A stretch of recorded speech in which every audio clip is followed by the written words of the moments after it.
Hello बच्चों, चलिए प्रश्न पढ़ते हैं। जब एक स्थिर पड़ा नाभिक बीटा कण उत्सर्जित करता हो तो पाया जाता है कि एक नया नाभिक तथा बीटा कण अलग अलग रेखाओं पर चलते हैं। सम्यक क्षरण के आलोक में ऐसा कैसे हो सकता है? तो आइए बच्चों, प्रश्न के लिए मुख्य उदाहरण की चर्चा करते हैं।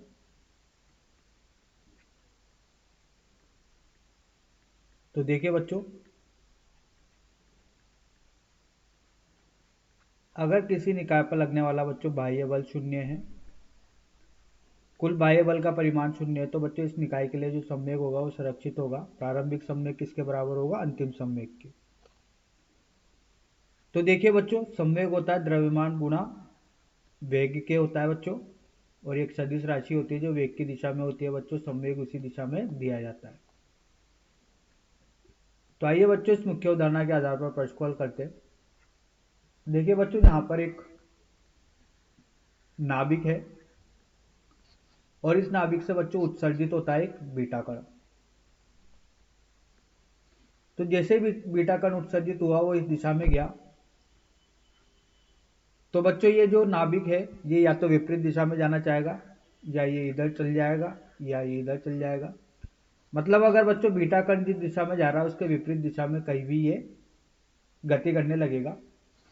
तो देखिए बच्चों, ये प्रारंभ में जो था वो स्थिर पड़ा हुआ था, इसका मतलब प्रारंभिक संवेग इसका कितना था? 0 था। तो इसका अंतिम संवेग भी क्या होगा? 0 होगा, संवेग संरक्षण के नियम के अनुसार।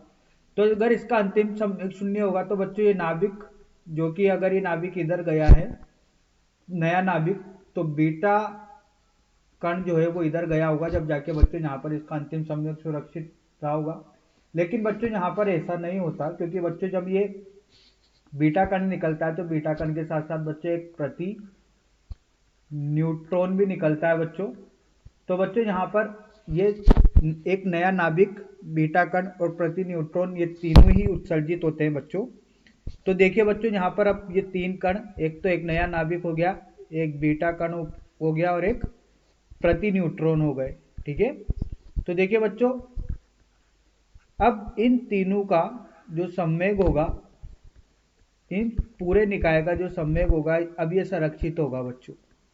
प्रारंभ में बच्चों जब यहाँ पर एक नया नाभिक और बीटा था तो यहाँ पर ऐसा कोई जरूरी नहीं कि इनका संवेग संरक्षित हो। लेकिन बच्चों बीटा कण के साथ प्रति न्यूट्रॉन भी निकलते हैं, तो अब इन तीनों का जो संवेग होगा बच्चों ये संरक्षित होगा।